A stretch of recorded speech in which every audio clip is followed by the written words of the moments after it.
You like that, Kevin? It's my tiki mix.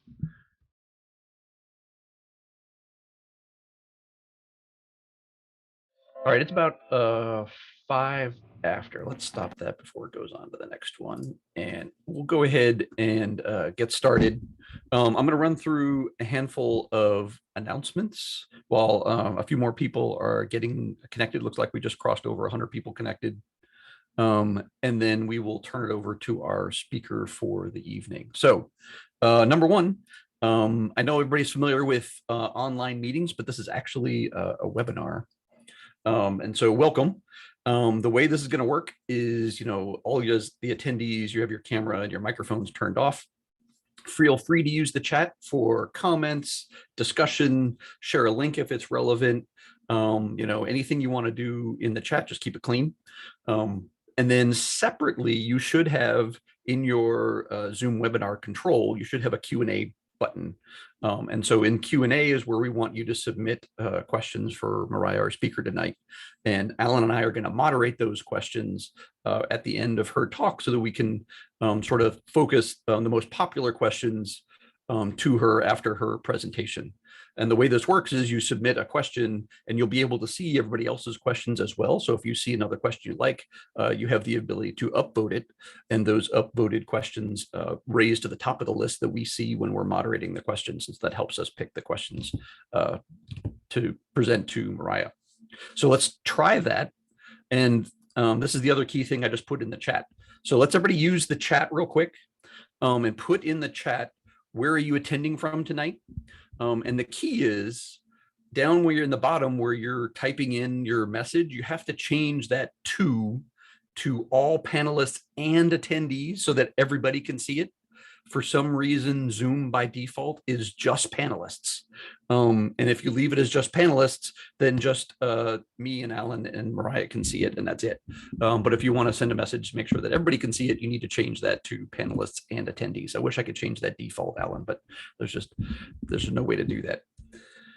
Great, look at all this. We got Lithuania, San Antonio, New Jersey, DC, Houston, couple Utah, there we go. Lots of DC from your own room. Great. Delaware, Montreal, Canada. We're international. Fantastic. Okay. Real quick, if you don't know me, my name's Randy Crum. I run a data viz and infographics company called InfoNewt, and I wrote the book called Cool Infographics, and I run the website of the same name. I run a couple meetups, which I'll tell you about in just a second, and I teach a data viz course at SMU, and this is an online, here I'll show you real quick. This is an online certificate program that we run twice a year. So it's pretty intensive. It's an 18-week course, and it's me and Steve Lee, and we talk not only about data viz best practices, but also how to present with data and how to communicate with data. That's his real forte. So we go into data viz best practices and giving presentations and delivering data presentations, as well as infographics and dashboards and stuff like that. We only run it twice a year. It's an 18-week program, and so the next one's coming up and starting in August. But for the meetup group and for everybody attending, you can get 20% off the tuition price, which is quite significant because it's not a cheap course. If you use the code meetup20, you can get 20% off. So if you have any questions, you can always send me a note. I'm happy to talk about that offline, Twitter, email, send a note through Meetup, whatever. Or you can go see more information at this link here. I'll put this link in the chat as soon as I'm done. As you saw, if you were here earlier, the little video was running. Oh, this is the video. I thought this was a still shot. Okay, we'll let the video run again.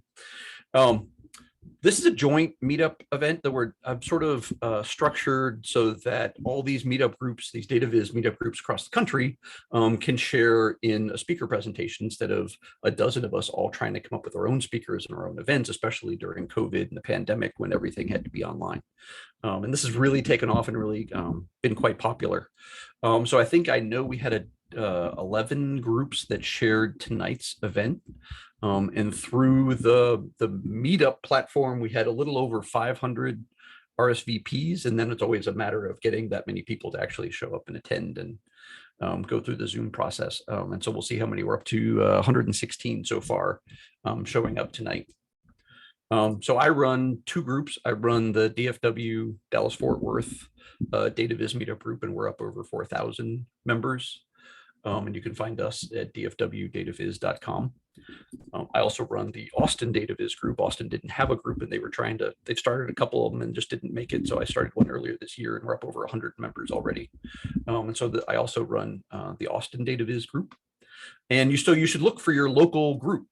Oftentimes, whenever we have in-person events, we always take a moment to talk about employment. If your company has got an open position, this is the community you want to share it with. Or if you're looking for a position, you're looking for a job, this is the community to share, who you are and what your skills are and what kind of job you're looking for. We want to help each other out. And so there are two ways we can do this from an online standpoint. Number one, your local meetup page on meetup.com has a discussion board. Post your open job link for your local community on the meetup page, or if you are looking for a position, post that on your local meetup community as well. So use that meetup page not only for events like this, but also as a discussion board and a way to share information with your local group. And of course, you're welcome to share if you have an open position or something you want to share. You can put it in the chat here tonight. I don't know, you're going to have, 122 we're up to people that can see it, but you would get much broader reach if you shared it with your local meetup groups. And I know I had one group that asked me to share this. The New York DataViz Meetup group has an event coming up in a couple weeks on July 15th. I'm going to probably butcher Jean-Luc's name. So Jean-Luc Dumont, actually it should be Dr. Jean-Luc Dumont. I know he's got his PhD from Stanford. Is going to give a talk on making sense of scales in graphs. And this is going to be an online event, but this is not going to be one of our big joint events. This is just a New York event. So if you're in New York, sign up for that event. It is going to be an online event. So you've got to be part of the New York group to attend that event. So that's coming up. New York group has this great URL on the Meetup platform. They're at meetup.com/data visualization, and that'll take you to the New York City DataViz Meetup group, as you can see what they've got going on. And then my co-host tonight is Alan Wilson from the Utah group. Welcome, Alan. You want to say a few words about the Utah group or introduce yourself before introducing the speaker? Absolutely. Yep, so I'm Alan Wilson, the organizer for the Utah DataViz. We are a fairly new group, but we've got about 150 people. And really excited to host tonight. If you haven't had the opportunity to hear Miriah speak, you're in for a treat. She's a researcher at the U of U and does some really exciting work. And I think you're going to enjoy your presentation. So I'm going to turn it over to Miriah and let her do her thing. Awesome, thanks. Let me get my windows ready. And I will stop sharing, Miriah, so you can share. Great. And I'll just remind everybody, so feel free to use the chat. In the chat, make sure you've changed it to panelists and attendees so that everybody can see it. I still see a lot of location posts going just to panelists. So we can see those, great, but not everybody else is seeing those. But use Q&A for any questions that come to mind during Miriah's presentation, and we'll gather those and we'll moderate those at the end of her presentation. All right.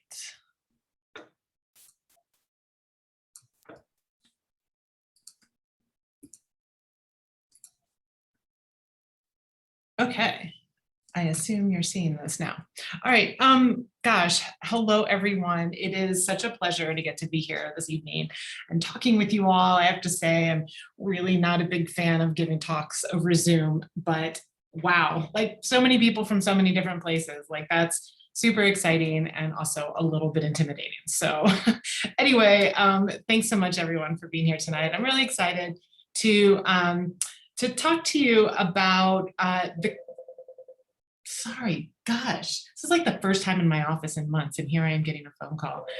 Okay, anyway, we love Zoom. Okay, so tonight what I'm going to talk to you about is give you a sense of the kinds of research contributions that come out of the practice of doing visualization design. But before I get into that, I just want to start, for those of you who aren't in the Utah DataViz Meetup group, this is a picture of beautiful Salt Lake City, where I am right now. It's a gorgeous place to live and work. And here I have the real pleasure of getting to work with an amazing group of people at the University of Utah, where I co-direct a group called the Visualization Design Lab with my colleague, Alex Lex. And so we're a group of faculty, students, both grad students and undergrads. And the thing that brings us together is the kind of research we do, which you could consider to be very applied visualization research. Meaning that what we do is we collaborate with data analysts in many different fields, and we work with them to design new tools to help them make sense of data. So the tools we design are usually very bespoke sorts of visualization tools that are designed to help usually small groups of people. But they're interactive, they tend to have multiple linked views and so on. And so in these projects, or I should say in our group, we really have had the opportunity to work with analysts in a broad range of fields. We have a lot of experience working with biologists, quite a few projects where we've gotten to work with computational biologists, systems biologists, and so on. Also, I've had a chance to work with some public health experts, and I'll talk to you about one of those projects in a little bit later. And then all the way to working in the digital humanities space, where we have had a chance to work with poetry scholars and trying to think about what does it mean to visualize poetry. And this sort of diversity of application areas is honestly one of the things I love most about what I get to do, but it is also one of the ways in which we learn a ton. Because, for example, with the poets, it turns out that the kinds of methods and things that I brought to that collaboration that I usually, would do with biologists, that didn't really work with the poets. So it's an opportunity for us to grow and learn about how we can be more effective designers and researchers. But what the thing that I'm really interested in my research isn't so much new visualization techniques and tools, but is more about the process of designing visualizations. And that, I'm sure most people on this call are yourself, someone who's, grappled with data and made new tools. And you understand that the process of getting to something that's actually useful tends to be very iterative and very long and challenging. And in the sorts of collaborations we work with, I thought I'd share, how those usually start. And so let's say that, we're starting a new collaboration with a biologist. So here, I am a viz person talking to a biologist. And the very first thing that, I would say to someone would be, well, what is it you want to visualize? And their response might be something like, well, from patterns of conservation, we want to visualize the mechanisms that influence gene regulation. And to me, this is often what that kind of thing sounds like. And this is where I hate Zoom, because I'm just going to assume everyone is just laughing at my joke. What I'm really interested in, though, is how we go from these sorts of early stage difficulties of trying to understand what is it we're designing for, to the point where we can actually create an effective visualization like this one. So in our group, we use a kind of process that probably looks similar or familiar to many people on this call, sort of user-centered design sort of process, where we spend time trying to understand the kinds of questions and mental models our collaborators have. We then ideate on different ways to represent the data or new sorts of visual designs to help support visualizing it. We do a lot of making, and we try to really embrace a rapid prototyping kind of ethos so that we can get our worst ideas out of the way quickly. And then what's really important to us as researchers is being able to deploy our final tools into the hands of the people we're working with so that we can understand how they work and why. And throughout this whole process, this notion of evaluation, or like continually getting feedback from the people we're working with, is really, really important to ensure that we're on track with the kinds of ideas that we're generating. And, real life is always much messier than theory. And so this is, more like how this looks in practice. But one of the steps I'm really, really interested in is this first one, this understand, which is how do we go into some sort of new domain area and really build a deep understanding of how people think about their data and what opportunities exist for us as visualization designers. And the approach that we take in our group is to do very deeply immersive collaborations. So many of my students go and do field studies for several months in the labs and work areas of the people we collaborate with. And so just really trying to get not even just understanding like the structure of their data and some of their tasks, but really even trying to understand the social dynamics and how, people think about, the research questions they have and these sorts of things. So we try to really get in the heads of the people that we're working with. And the collaborations we do, it's not, as researchers, we like to have a lot of structure around the kinds of approaches that we bring to our projects. And so in our group, we really rely heavily on a methodology called design study.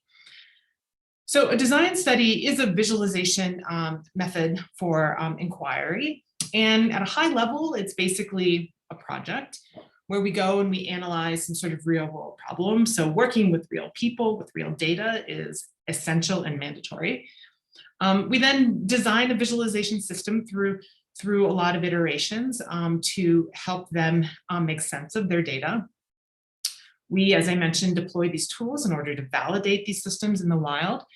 And then as researchers, we reflect about the things that we've learned along the way in order to contribute new knowledge back to our research community.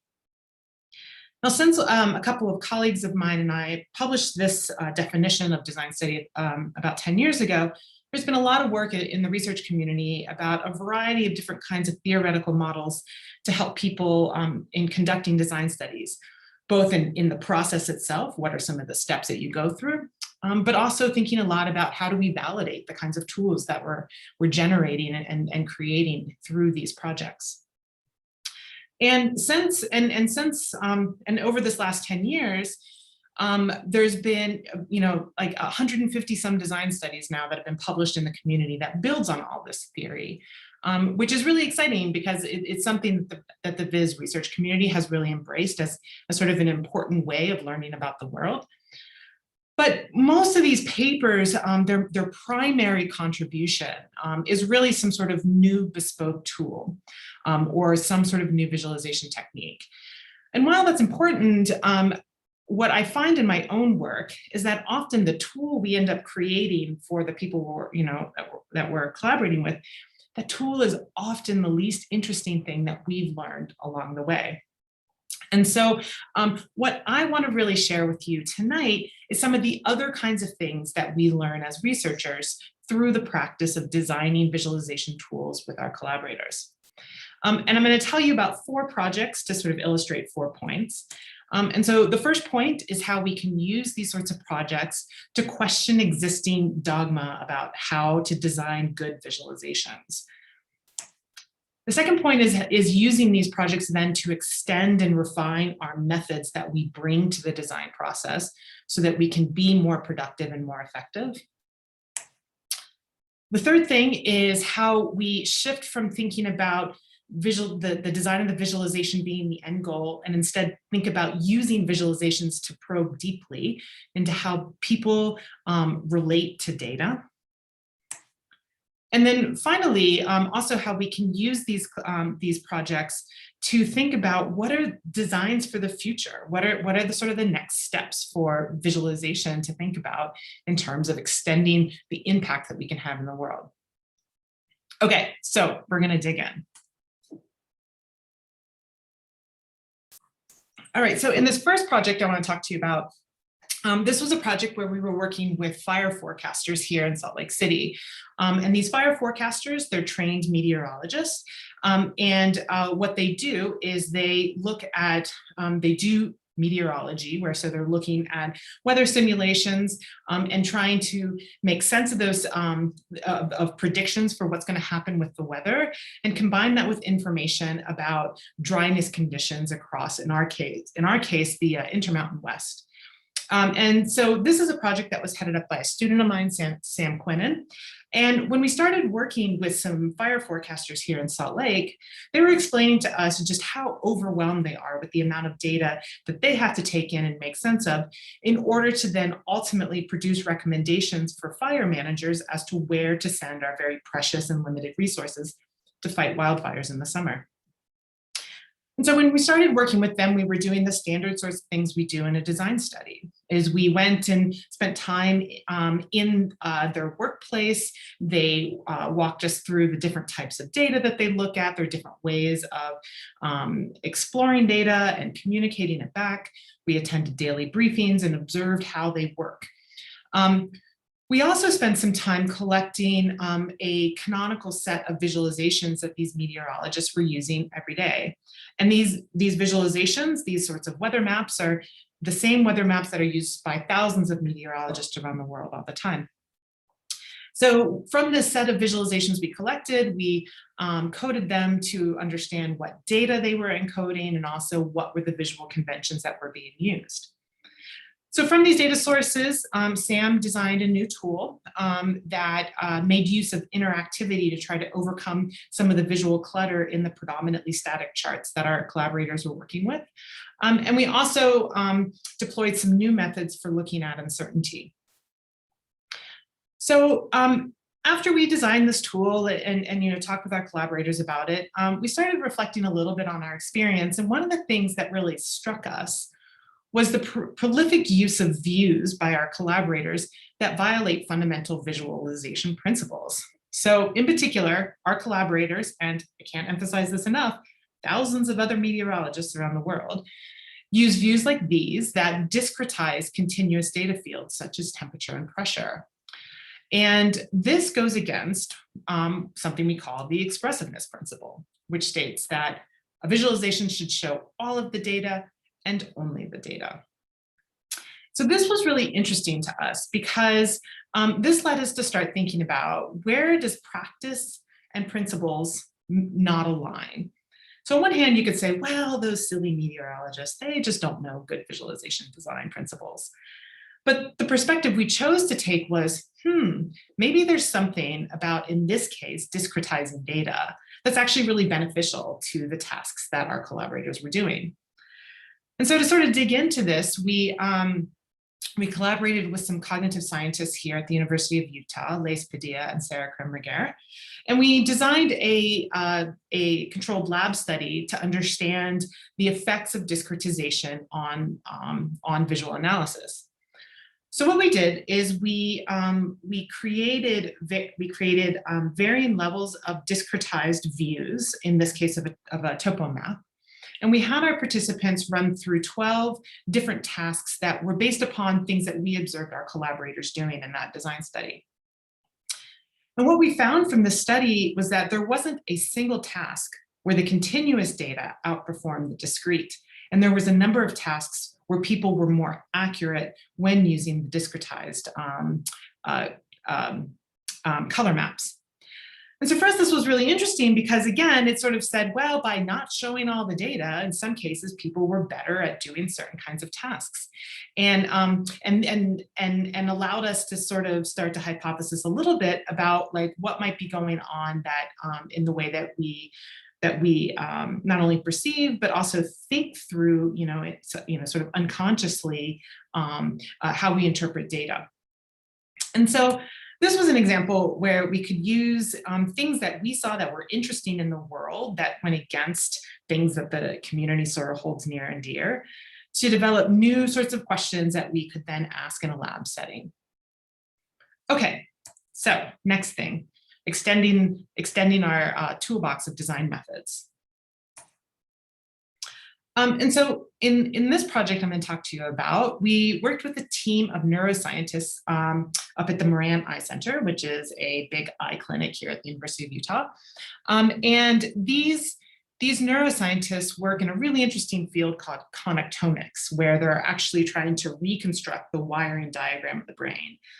And what these scientists do is they actually take little cubes of brain, and in our case, samples of brain from rabbits, and they slice it very, very thin. And then they do high resolution imaging on those slices. So they end up with a volume of images, and they can actually reconstruct the individual neurons and how they're connected within this cube of brain cells. And so at the end of the day, what the data set that these scientists end up with is basically, when they abstract it, it's a large graph. And in this project that was led by another student of mine, Ethan Kersner, we were trying to understand, what kinds of new visualization opportunities might there be for working with this group on a large graph. And so at the start of the project, Ethan was doing like the typical things that we do, where he would go to one member of the lab and talk to them about, their questions, and say, what is it most important for you? What's the most important thing we could work on for in your work? And they would tell us one thing. And then he would go to another member of the lab. They'd say, no, that's not the important thing. This is the really important thing that you should focus on. And after several months of this, Ethan was kind of fed up, and he was really struggling to get consensus as to what would be a good visualization project for us to do with this lab. And so it was about that time that we, in our research group, we read a paper that had just come out from a group in London, where they were doing a design study with energy analysts. And what really caught our eye is that they were running what they called a series of creativity workshops with their collaborators. In these workshops, they described them as a way to quickly and effectively elicit design requirements through structured brainstorming as a group. And so in their paper, they described a whole bunch of design requirements that came out of these workshops, which they successfully turned into a tool. But most compelling was that these workshops took just a fraction of the time that our more traditional interview and observation techniques were taking. So Ethan decided to design and run a creativity workshop with our neuroscience collaborators, and it was a total success. He was able to uncover in just a day's worth of time, a broad range of visualization needs for the group. And also a whole bunch of squishy stuff came out. He was able to build more trust with these collaborators, more credibility, and also agency. They were really excited to work with us after we did this workshop. So based upon that, Ethan designed and deployed a new visualization tool for exploring patterns of different paths within a graph. He deployed that back to the group, and it's a tool they're actually still using today to understand how different types of neurons interact to transmit messages in the brain. Great. After we published that paper, Ethan approached the lead author from that London paper, Sarah Goodwin, to just talk about their experiences of running these kinds of participatory workshops. And these initial conversations led to a 2.5-year collaboration with the group from London, where we collectively reflected on our experience of running 17 workshops on 10 projects and in 3 different continents. And the result of all of this, this reflective thinking was a formalized description of these creativity workshops for visualization design that was grounded both in our experience of running workshops, but also in the theories behind group creativity. And so this description outlines considerations for designing and conducting the workshops, along with the set of brainstorming activities that we've repeatedly used with success. And these workshops are now an essential component of every design study that we run in our lab. And I really speculate that they save us months of time that otherwise we'd have to spend building consensus through interview, through difficult interview work. Okay, so that's an example of how we use these sorts of projects to be able to extend and come up with new sorts of methods that we can use in other design projects. All right, so point 3, how do we understand people and data? Okay, so here I'm going to talk to you about another project. This one was led by another student of mine, Nina McCurdy, where we were collaborating with global health experts who were working to understand and stem the spread of the Zika virus and its associated health risks, notably microcephaly in babies who are infected in utero. And so this design study, which we were conducting with public health experts who were working at the USAID in DC, began with Nina going and doing a 6-month field study at the USAID and trying to, really immerse herself in how they think about their data. And in the beginning, this project had all the signs of a really straightforward research project. These experts had data. They had already tried to incorporate standard visualization tools into their workflow, and they had failed. And so they were really excited to work with us on some innovative new ideas. So we dug in. During the field study, Nina developed and deployed a prototype tool to explore the Zika outbreak data, along with data about different in-country programs that different international organizations have in place to combat the disease. And ultimately, the goal of this tool was really to help these health experts make decisions about whether or not to move or expand various programs based on the projected status of the outbreak. So Nina designed this tool using best practices, and she received positive feedback from multiple stakeholders. And the feedback was really that this design was a really effective way to represent the data that they had. But when Nina really tried to get our primary collaborators to use the tool as part of their actual workflow, they were really hesitant. And in sort of trying to probe into this hesitancy, Nina discovered that although the tool was a good reflection of the Zika data, it was actually not the data itself was not an accurate reflection of what these experts knew to be true about the outbreak in the region. And so this first came up in a discussion of a chloropleth like the one here, showing Zika case data at the national level. And so what we're seeing here, Brazil is in dark red, which indicates a relatively high percentage of cases in the population, whereas Colombia is in a lighter orange, indicating a lower percentage. And in discussing these maps, one of our collaborators noted to us that while Brazil reports all cases, Colombia runs a full investigation before making any reports. And the implication here was that the difference in how these countries are reporting Zika data was resulting in aggregated data that represents a inaccurate and possibly misleading picture of the actual situation on the ground. So we pivoted to focus on this problem and discovered that although the data was littered with discrepancies like this, the people we were working with knew a lot about them. And in the case of the Zika data, the discrepancies were coming from the fact that the underlying data was collected, processed, and reported in different ways. And it was this distributed, heterogeneous data generation pipeline that was implemented differently in every country.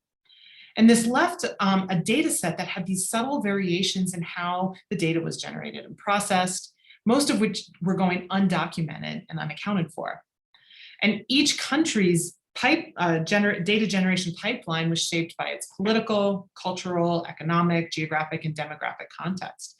And it was resulting in discrepancies like the union in region X goes on strike often and doesn't report Zika data, or country Y overhauled its surveillance system, leading to a sudden increase in detected cases. So we sort of stepped back and did a little theorizing about this and developed a construct that we called implicit error. And we define this to be measurement error that is inherent to a given data set, assumed to be present and prevalent, but not explicitly defined or accounted for.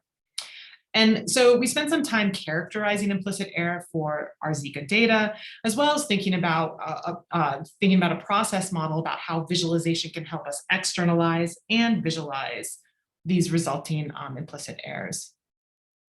And so even though this notion of implicit error came out of a design study with Zika health experts, we speculate that this, well, I should say, we don't even speculate. I know that this happens in so many other contexts. We've seen it over and over again, where there's a lot of knowledge that these experts have that they bring to their data analysis about information that's not actually in the data.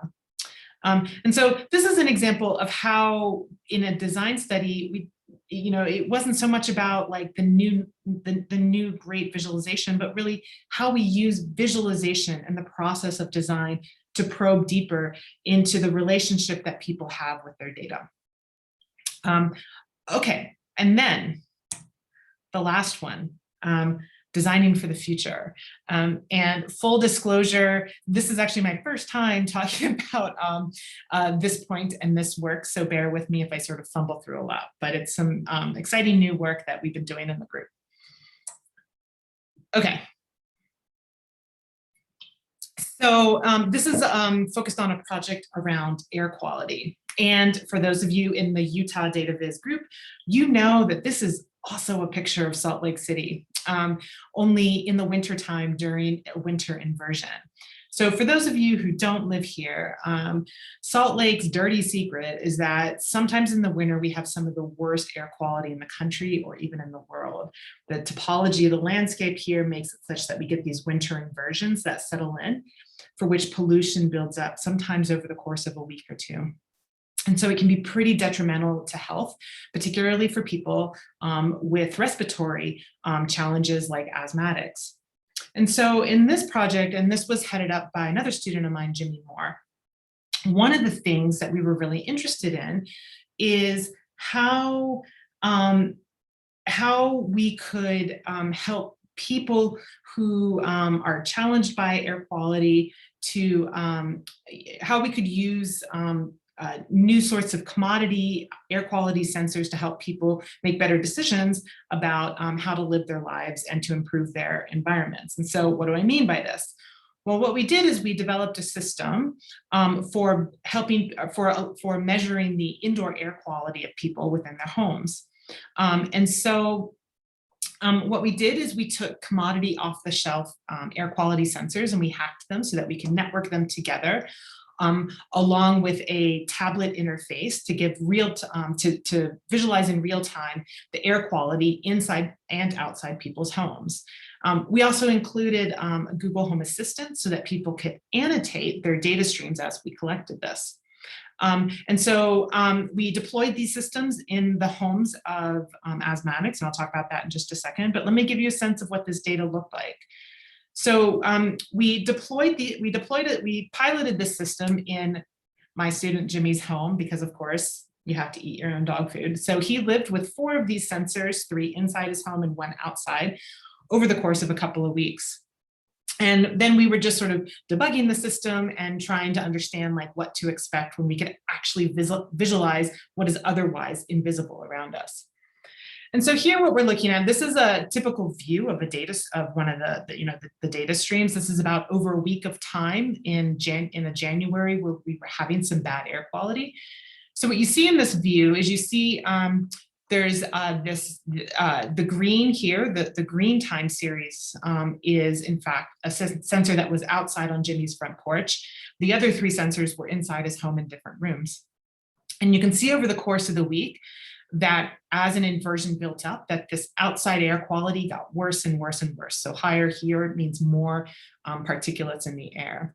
I should say, just to note, these red dashed lines are indicating in our system that Jimmy made some annotations. He was recording events that were happening. Okay, so the thing to notice here is that as the outdoor air quality was getting worse, you can also sort of see that the baseline inside was creeping up as well, which is something that is of concern to a lot of us who live here in Salt Lake. But let's zoom into some very specific experiments Jimmy did. So we're going to look at this time period. Okay, so here I've blown it up. And what I want to point out is that is first this big, huge spike over here on the left. And this was Jimmy saying like, all right, I'm going to sear some meat in my house because we know that cooking is one of the things that really affects indoor air quality. So he did some cooking with some meat, lots of smoke and stuff. And you can see how the air quality inside of his home became even worse than it was outside. And then what he did is he wanted to wait to see how long does it take to return to baseline. And it took a couple of hours. But interestingly, you can sort of see this sawtooth pattern, which indicates that his heating system was coming on and was cycling on and off. So every time it would kick on, it would improve the air quality. And then when it turned off, things still crept up a little bit. Okay, but now what I want to do is I want to talk about some really specific experiments he did over on the right-hand side of this graph over this few hours. So let's zoom into that. So the first thing I want to show is you see there's like this little red hump over here. This red hump happened. Red is actually Jimmy's room.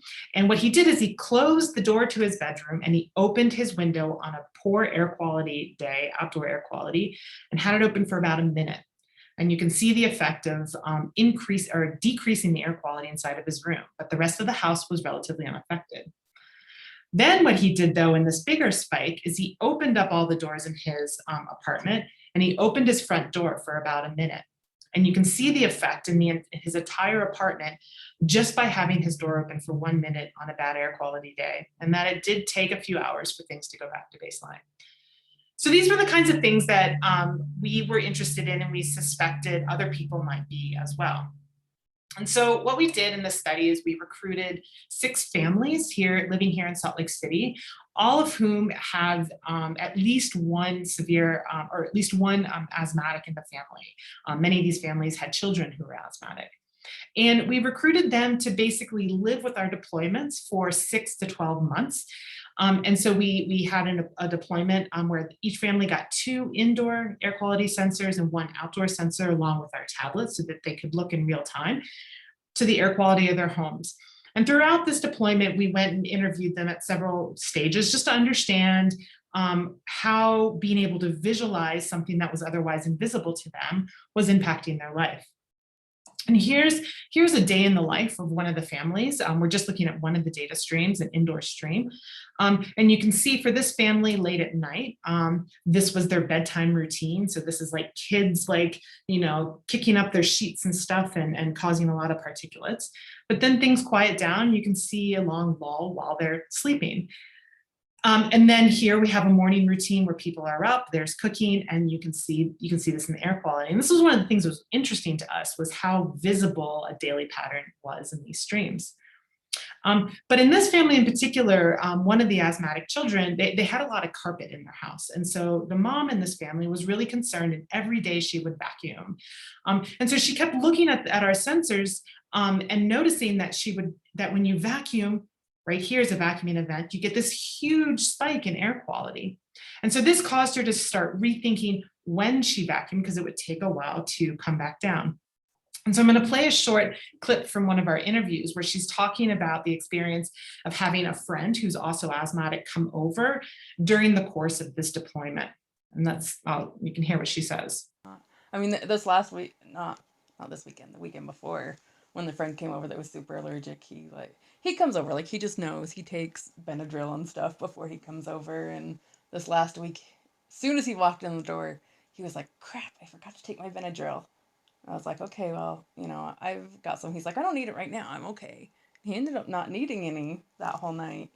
Is that like a first? It was, yeah. And I had vacuumed first thing in the morning instead of mid-afternoon before he came over. He was like, gosh, that's weird. He's like, I went home, I didn't have any reactions. I was like, oh, I didn't clean an hour before you came over. I did it longer before than that. Maybe I'll have to keep trying that. And so I really like this story she tells because it's very indicative of the kinds of things that our families discovered. I mean, these were people living with asthma. They were very concerned about keeping their homes clean and stuff. But there was a lot of things that they never knew because all they had was general advice. But when they could see, for example, that vacuuming, while it's something you need to do, it causes short-term spikes. This mom ended up changing her behaviors and vacuuming, when several hours before an asthmatic friend would come over. And so there was a lot of these kinds of positive and productive changes that we saw in people when they could actually get access to data about their personal environments. We also had several examples where parents were able to improve their communication with their kids, with their asthmatic kids, by using the visualization. So for example, we had several parents say that it was easier for their kids to understand why they weren't allowed to go outside during school recess because the parents would show them, look what's going on outside today. This is why you have to stay in or why you can't go out to play this weekend. And so visualization is also something that improved communication in these families. And also interestingly, we had one participant in particular who was really into self-experimenting. So she got really excited about testing different kinds of cooking oils. And because we had a system where not only could she see the streams of data, but she was able to annotate it, she would do different experiments like A/B testing, essentially, with different kinds of cooking oils to see which ones produced the lowest levels of spikes. So all kinds of cool stuff.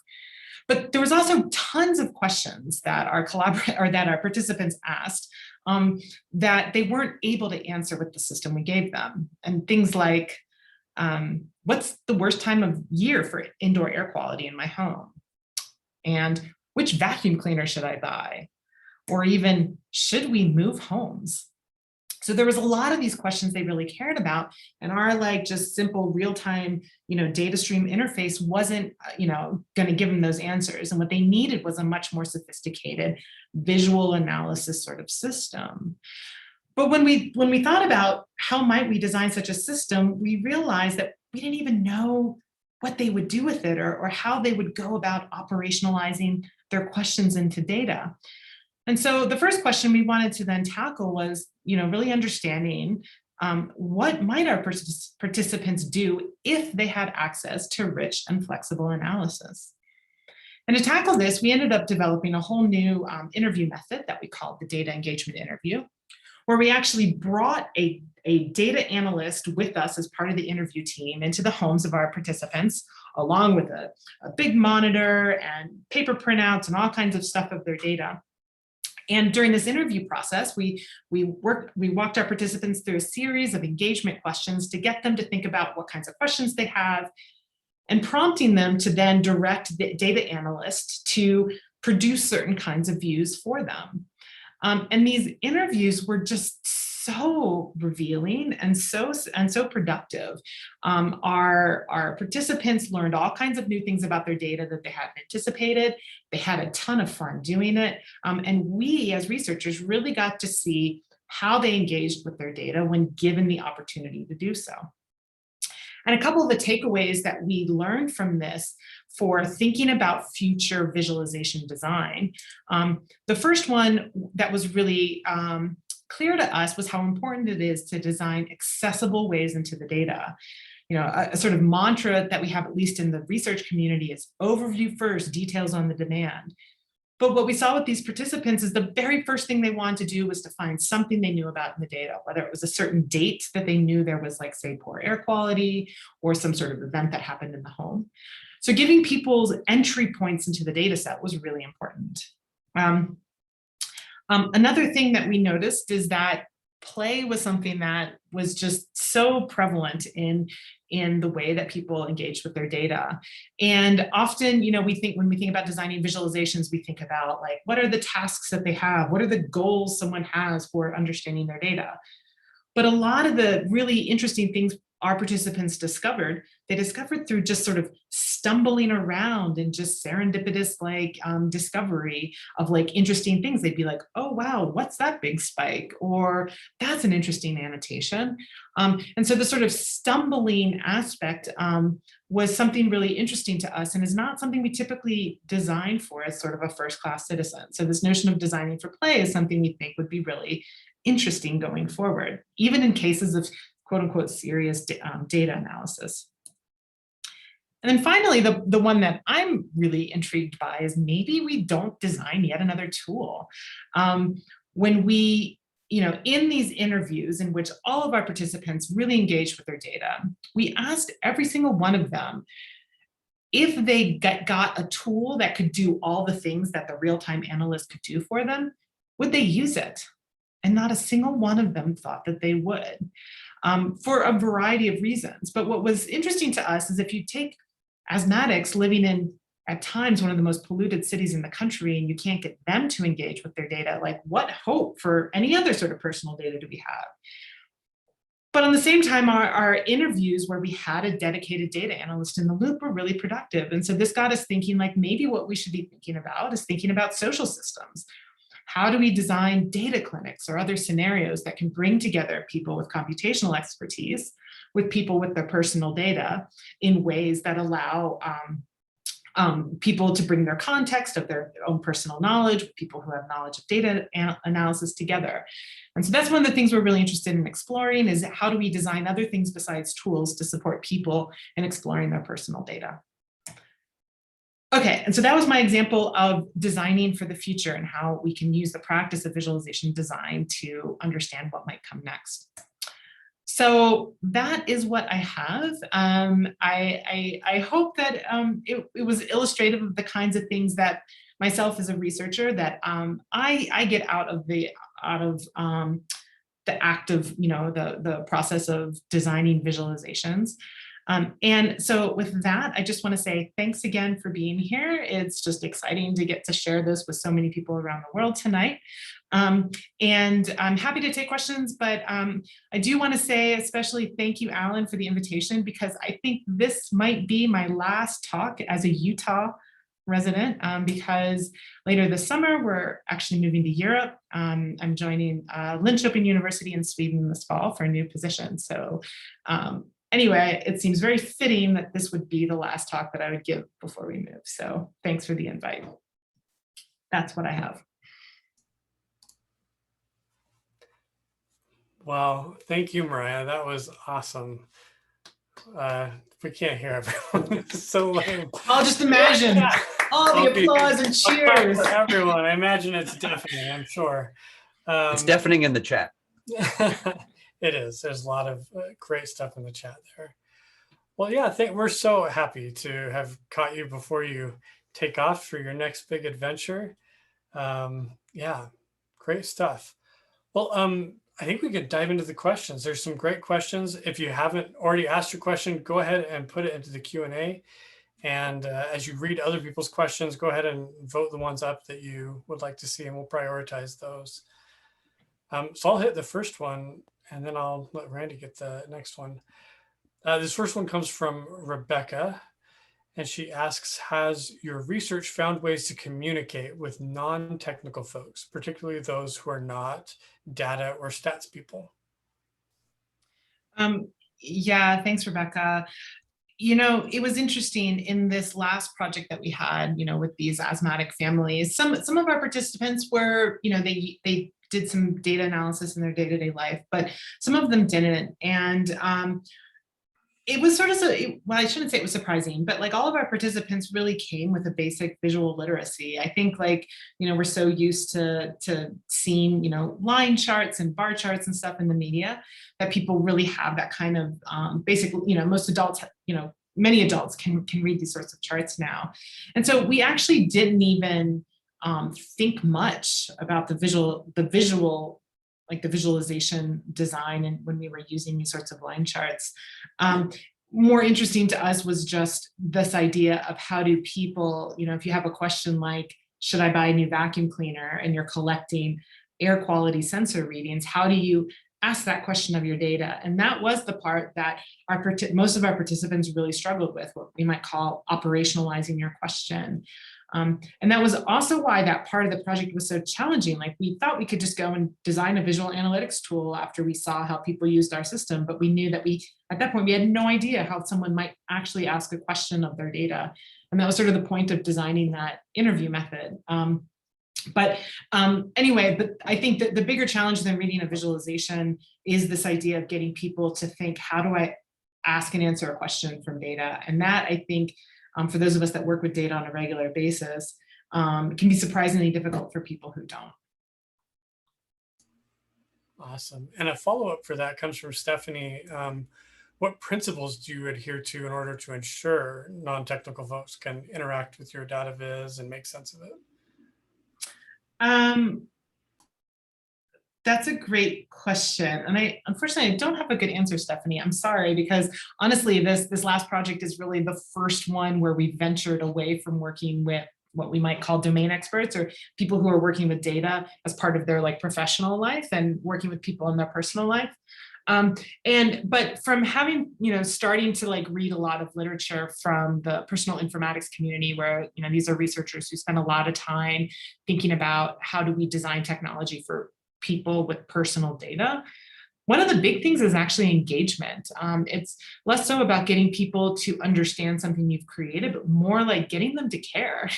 So even though many of us, you know, we wear like our watches that track lots of stuff, we have lots of sensors in our home, we lose we lose interest pretty quick. There's a paper with this great title, which is The Fitbit in the Drawer, which definitely is like what I do too. I'm interested in my data for about, I don't know, a hot day, and then I'm done with it. So a lot of the research that people have done is how do you engage people and how do you engage with them long term so that they can really use their data to the full potential. So that's sort of an area that is a little bit outside my expertise, but one that I'm increasingly interested in learning more about. Yeah, I have one little tidbit I can actually add to that, and that's to ask people what they think it means. So rather than explain a chart, just ask them to explain it to you. And I'm always amazed at what I consider to be a very intuitive chart, how it can be misunderstood by people that should know better. But that's always been a guiding step I take when I design charts. That's a great suggestion. All right, let's cover real quick, Miriah, a number of comments, and it came up in the Q&A, and I think I may have forgotten to mention it at the beginning about, will this be recorded? Will the video be available? Well, I put in the comments that yes, we are recording it. And our normal process is once we have the video, we're going to let you take a quick look at it, just make sure you're happy with it before we post it or publish it anywhere. And then once it's posted, the link will be posted in the comments at all the various meetup groups, you know, in the comments under the event. So whatever meetup group that you joined the event through tonight, will eventually get the link to the video, assuming all goes well and assuming the video recording came out well as well. Cameron had a great question, actually two questions here. When your lab collaborates with external groups, do you approach them or do they approach you? Yeah, thanks, Cameron. I'm very fortunate in that there tends to be more people that have problems with their data than there are people like me who can help them build new tools. So mostly what happens is I have people that reach out to me or reach out to people within our research group. They've come across our work in some way and they're interested in working with us. Every now and again, I meet someone at someone's house, and that's how it happens too. So there has been no like standard way, but in general, it seems like there's way more people that need visualization expertise than there are people with that expertise. And so I've been able to be very picky and choosy, which is such a privilege. And then Cameron's follow-up was, have you noticed any patterns in attributes of a group that contribute to an especially successful or poor collaboration? Yeah, so the number one thing is that I look for is a person or a group of people that I'm interested in spending the next 1 to 2 years with. And so part of that is about someone that like I enjoy talking with.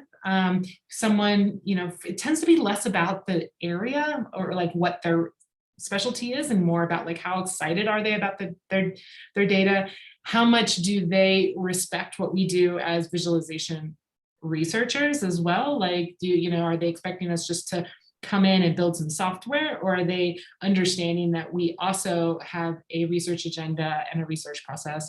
And so there's sort of that mutual respect thing that I look for. But even though I said area doesn't matter, that's not 100% true. I think that to be in Sweden.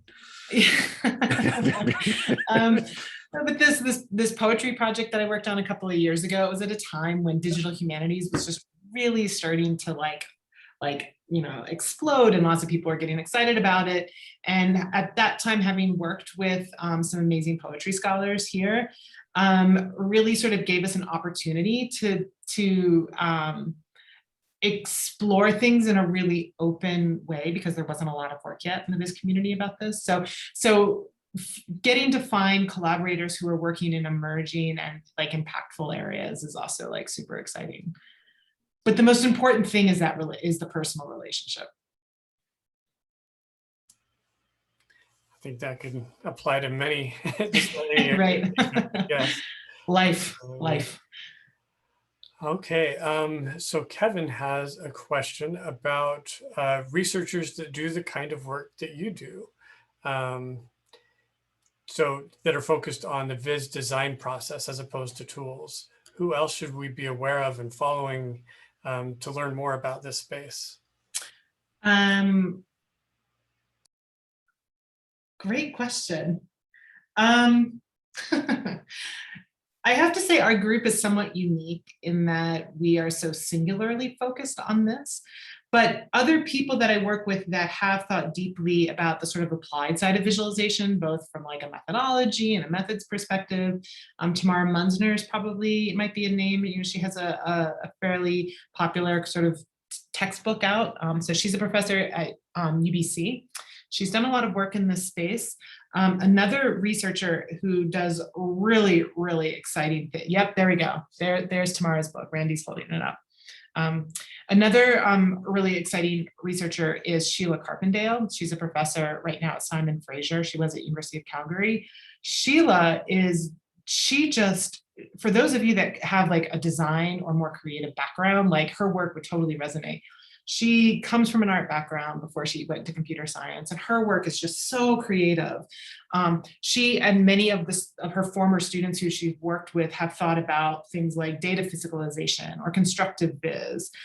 They do a lot of like co-design workshops and participatory design and just really creative, very design-oriented ways of approaching how we create visualization. So she would be another one that I would definitely check out. And then also Charles Perrin, he's a former student of Sheila's, but he's at the University of Victoria, because these are all Canadian researchers. I don't know why, but he is someone who has a lot of design-oriented work that I think is really amazing. And then another plug. I don't know if this is at all what this question was intended to do, but I think also the idea of how we bring sort of critical thought into what we do. There's a lot of trends right now, particularly coming out of like the ML community about ethics and fairness. How do we start to really understand the role that we have? And in that regard, there's an awesome book that came out last year, Data Feminism, by Catherine D'Ignazio and Lauren Klein. They are amazing. That book is really awesome. It's a really great read for people who want to think critically about the sort of impact we have as viz designers on the world. Fantastic. Okay. Tommaso asks, how do you keep track of what happens during the design process? At times it's so chaotic, to make sure that you're not missing important takeaways. Man, Tommaso, such a good question. And I was going to talk about a whole thing that I cut this afternoon about this very thing. So dive in. Yeah. Oh my gosh, I will try not to spend an hour talking about this. So if you want to talk offline, just send me an email. No, especially as researchers, this is really, really interesting and important, which is, how do we, one take on this question is how do we report on the kinds of insights we have to our research community in a way that allows people to feel like those results are trustworthy, that they're valid, when we're not following what might otherwise be considered a scientific process. It's this messy design process where a lot of what we do is reflective. We just think deeply and things come to us. And so we actually have a whole project right now that's looking at how do we trace insights from our design process, and it's sort of built upon, our sort of foundation for this is, first of all, how do we record a very diverse collection of design artifacts? How do you at least, capture the artifacts that you create throughout a, 3 month, 6 month, 12 months design process?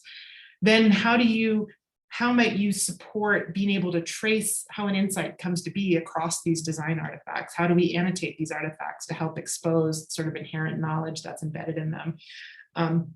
This is, I think, a super interesting area of research, and one that I think is really important, as researchers for communicating out, but also we're finding really important for just our own internal process. Like when we go back and look over artifacts from a month ago, 2 months ago, we often see things with a fresh mind from a new perspective, and it changes like our own ideas. In fact, one of my students, when she was curating a set of artifacts, she ended up completely changing the design of one part of her tool because of things that she re-looked at from months before. And so all of these things I think are sort of like entangled with this idea of recording artifacts and exposing those artifacts and how things come to be across them. If anyone's interested in that, we have an initial paper, but it's sort of becoming the dissertation topic of one of the students in the group. Awesome.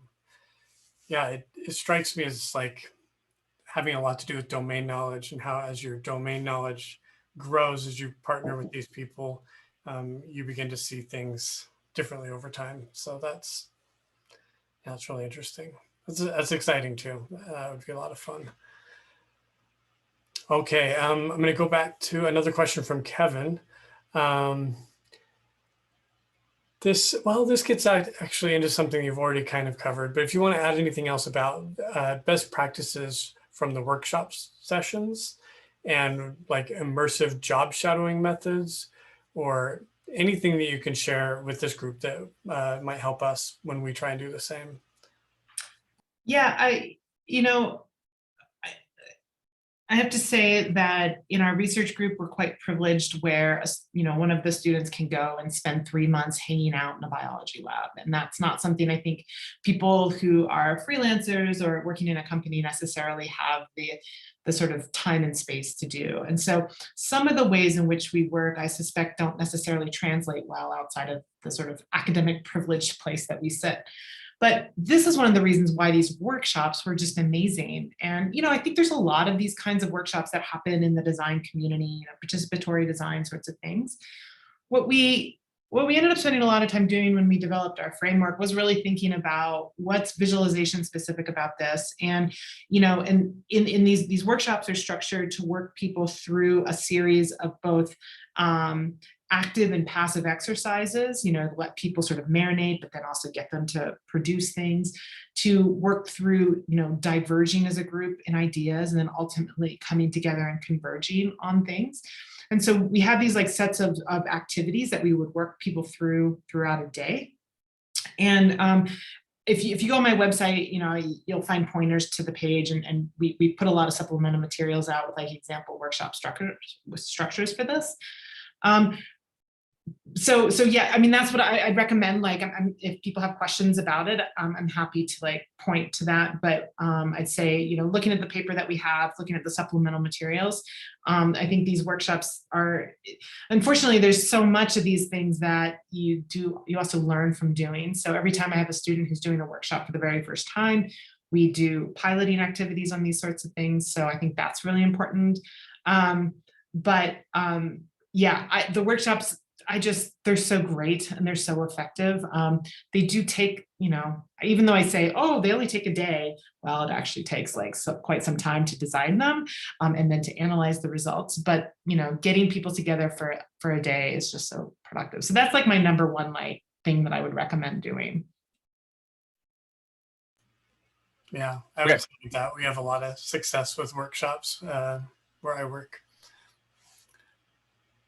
On your page, Miriah, is there a summary of those?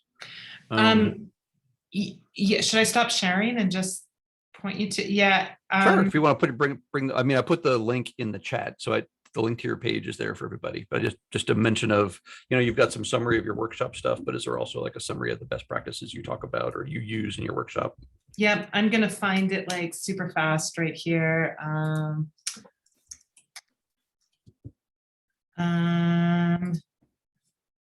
Here we go. Here's a link and chat, and it needs to go to panelists and attendees. Okay. Yes. Yes. You'll see like on the right-hand side, there's like a CBO workshop website, and that's where, it's meant to be a kind of living document. So we do update it every now with like more example workshops and pitfalls. So there's a lot of just that's supposed to be the very pragmatic part of that project, besides just a sort of more theoretical framework kind of thing. So that one. Yep. And then there's that CBO workshop website link. Yeah, that one. Perfect. Okay, cool. Okay. Jay asks, and just for reference, we got 8 questions if you're hanging in there. Oh yeah. 8 questions left. Jay asks, curious if there's any, I know this is fairly new, but research in infrastructures such as transportation and or building in the process. Thanks. Meaning like visualization for urban things? I guess in those categories. I think it's any projects, construction. Mm-hmm. I'm not sure if this answers the question, but there is sort of a subfield within the Viz community that looks at sort of urban visualization. There's been a workshop for a couple of years at our main Viz conference about urban Viz, sort of, and that's thinking about like city planning. And I think there's like some construction stuff that I've seen there.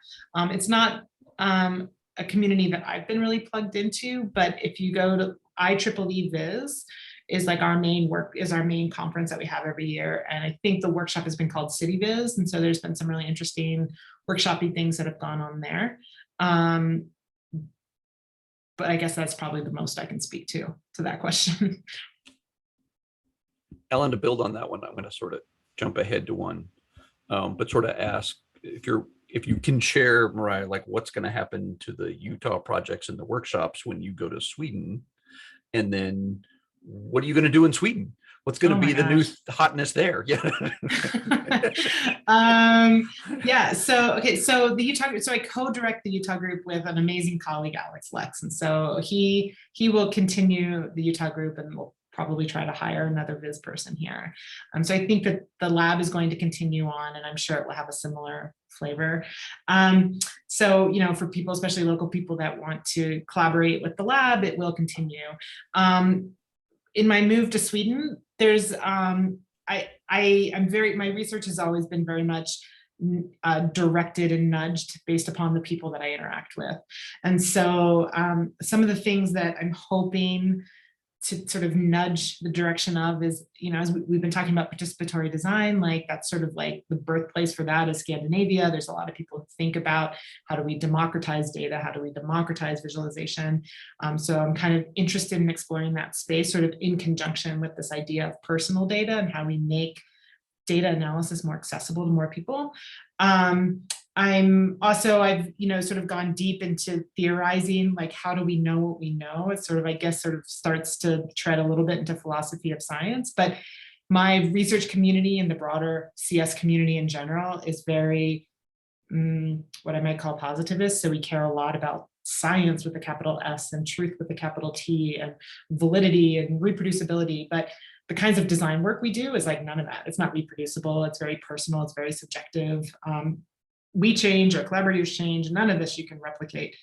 And so I've thought over the last couple of years, one of the things I thought I've been getting really into is sort of theorizing about, well, how do we know what we know? What is that, you know, what is the sort of truth value behind that?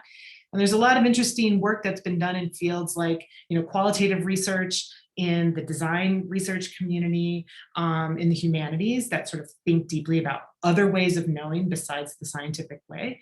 And so we've been starting to propose some reframing of like, what do we value when it comes to research and knowledge? And to that end, like I've been, you know, starting to collaborate with feminist scholars and thinking about like what, you know, who gets to decide what data is and visualization is and isn't. How does that impact the ways that other people can come to know through the things we design? Anyway, so that's the kind of stuff too that I'm hoping to very much ground a lot of my research in Sweden as well. It's very progressive, so I'm sure it'll work out beautifully. That's exciting. I'm gonna eat a lot of meatballs. That's like my other, like, you know, pick a lot of strawberries. There's a lot of strawberries there, I guess. Survive the winter. Yes. So we have one question here around technology. They're asking about the Zika visualization specifically, but I think I'd personally be interested to learn more about what kind of technology you use. Yep. Well, there's the me, which for me, I mostly just write these days and have meetings. And then there's the royal me, which is the group. And so the students are actually the ones who are the designers and builders and doing all that work. And we use D3. So most of what we do is all web-based. So we're using D3 and various other JavaScript types of stuff. When we sort of do initial just iteration, some students will use Python just to write scripts to sort of munge data and get a sense. Other students are more into R. So it's kind of all over the place. Sort of depends on what skills, you know, a certain student already has in their sort of technology toolbox. But ultimately the tools we create are almost always built on D3. Do people use Excel or Tableau or other non-coding libraries at all? Yeah, so absolutely. And, you know, it's funny because one of the really typical places that we start in our collaborations is we start with people who are using Excel or Tableau or MATLAB or something like that. And they're already sort of, creating visualizations or, trying to wrangle their data in some way. And so often our starting point is, we take the tools they're using, we take the data that they're using, and then we try to do that too. And then we often, the very first prototype that I encourage a student to take is like, what's the obvious next step from Excel or from Tableau or from MATLAB or something? And for example, if they're creating like a lot of static charts in MATLAB, the next thing might be, well, just build an interactive tool that takes those same views, but allows you to like click on something and have the view update. And so those are often like our sort of springboards. But if there is no obvious next step, then maybe that's the right tool for the right job.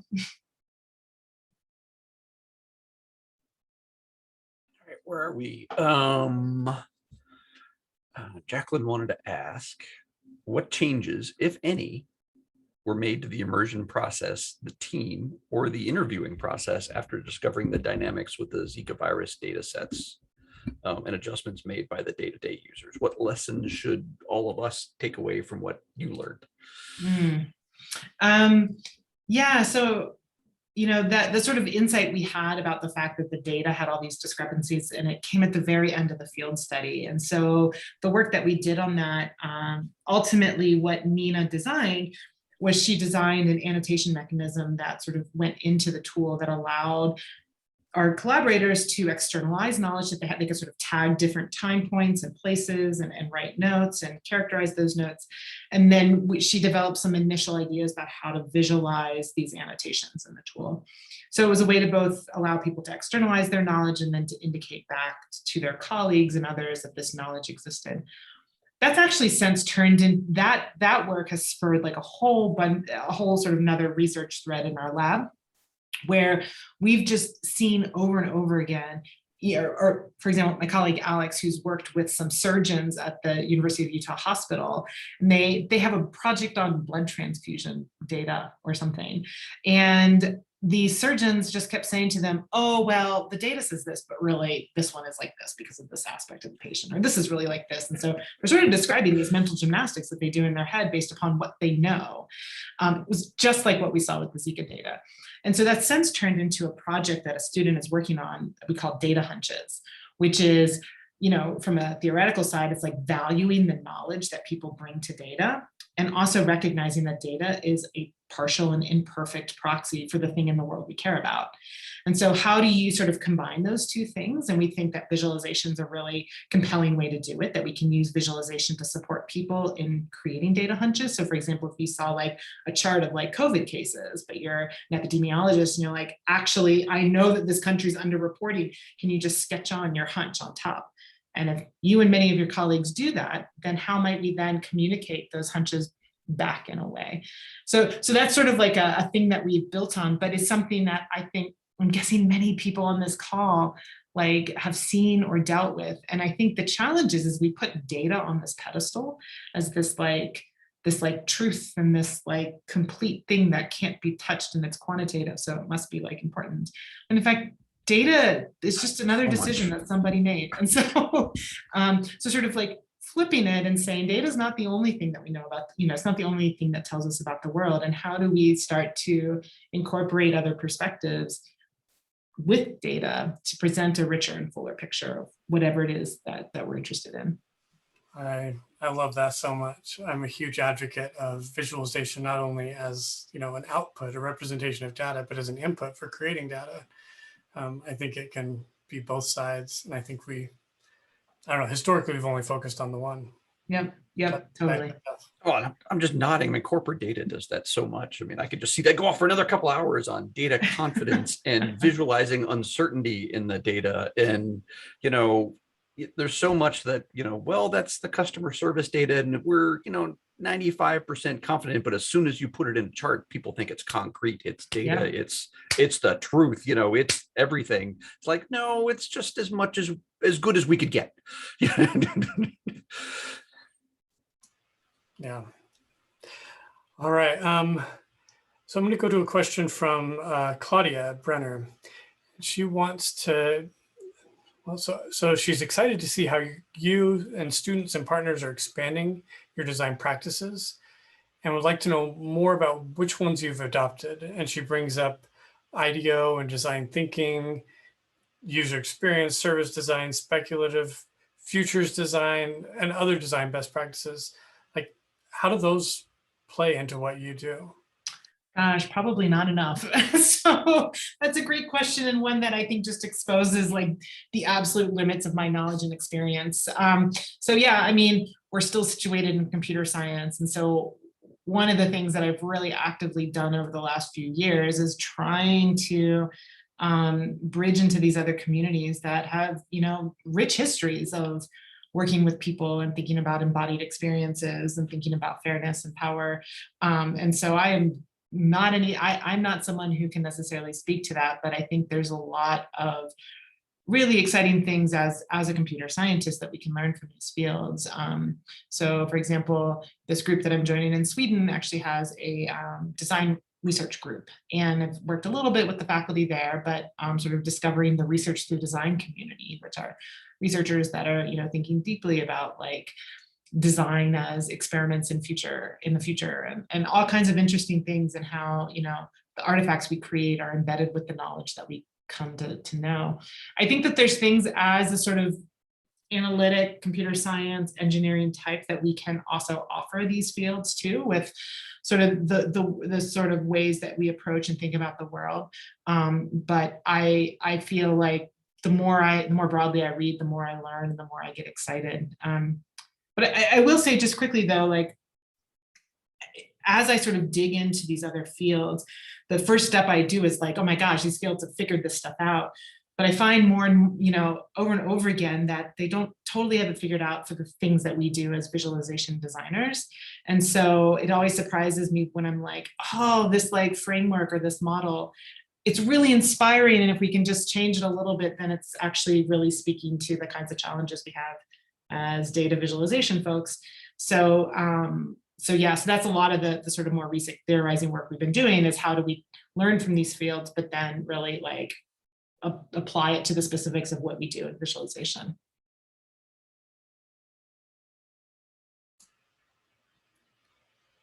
Awesome. You want to take the next question? There's just 2 left. You're still on mute, Randy. I'll attempt the name. Xiaoyan, I think, is asking, any research in the financial services industry? I have not, but there's definitely colleagues of mine in the community who have worked in this space. That's not a space that I've sort of looked at yet. So I guess I can answer that question quickly. No. Okay, this next one's a fun one. Oh boy, I'm not going to attempt that name either. I am sorry. How would you scale these data visualizations for production of complex data in an accessible fashion? For instance, clinical data in a pharmaceutical company where the end users are research scientists trying to communicate their clinical findings to make quick decisions about their clinical trials. Oh man, that is a tough nut to crack. That's a career right there. Yeah. A great question. I think my interpretation of this question is, how do we take these sort of very researchy things that we're doing and actually make them robust and reliable and like useful in the world, like world with a capital W beyond our little groups. This is something, again, something we've been talking a lot in our group, because it's really, there's this really funny thing about how do we end these collaborations, right? Like, you know, we spend a year or two working with a group of, let's say, biologists, and we build a tool, you know, with them, and then we write our paper, and they kind of use the tool. But then what happens? Like, we go off and work on our next like project, and they're with this tool, and maybe the tool breaks, or D3 gets updated and nothing works. And like, how do you sustain this? And all these questions about like, how, you know, have we really left our collaborators in a place that's better than when we started if we just drop this research tool? And the challenge is that, like, you know, maintaining software and extending software is really hard, and it takes a lot of effort, right? I mean, this is like why we have software developers and software engineers, so many of them, because this is important stuff, but it doesn't serve a research end for us. So to that end, we actually have another project we've been thinking about that we call the ethics of exit, which is, again, this question of how do we, as researchers, are we leaving the world in a better place? And if not, what do we do about that? And so I don't have answers because it's something we just started really thinking about. But, part of what we've been thinking is that, in these projects, there's definitely this artifact of a tool that's like buggy and researchy and not really for mass consumption. And that's one thing our collaborators get out of the collaboration. But there's all kinds of other stuff too. Like, the students are learning how to do team science and how to collaborate. When we work with our collaborators, often, just the act of like getting them to vocalize like what it is they need, turns out it shifts and moves what they thought was interesting in the first place. And so just working together tends to open up new areas of exploration for them. So we're starting to try to think through what are the benefits of doing visualization design beyond the visualization. And if that's one of the ways that we leave the world in a better place than we found it, then maybe we can somehow emphasize or highlight those things or make sure that they happen more than just this like prototype tool that we end up putting out. Yeah, well, I mean, it strikes me as visualization is a discipline in which we try and make sense of the world, right? And we're partnering with these people trying to make sense of their worlds. And I can't help but think that that process and some of the tools that we employ and processes we employ rubs off on them, right? Even if they don't have all the background that we might come into it with, they glean little things that they then incorporate into their practice, even if, and that's all independent of the tool. Yeah, So, exactly. I don't know, I keep coming back to education and how visualization education should be, and to your point earlier about critical thought, just should be a more central part of education in all disciplines. 100% agree. 100% emoticon.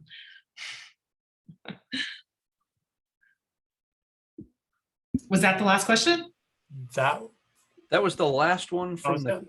Q&A. Awesome. I have the most important question to add. What vacuum cleaner should I buy? I don't know, but apparently cooking with avocado oil will produce less particulate matter in the air than other kinds of oil. Okay, it has a higher smoke point. There you That go. that is what our one participant claimed to have found. Yeah.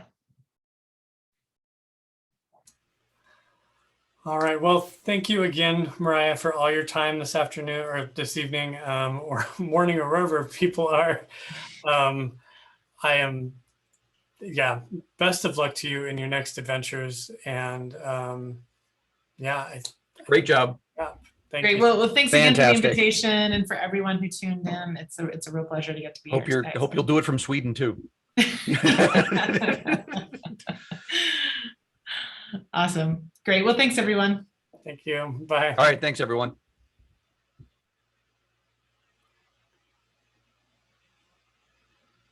Do we stay on? Is that what I do? No, I'll close it in a second, but everybody's saying thank you in the chat. I know, it's very nice. And it is recording the chat too, so I'll get to send that to you, Miriah, so you can scan through and see what everybody was posting while you were talking. Cool. Thank you. All right. Thanks, everybody. We'll see you next time.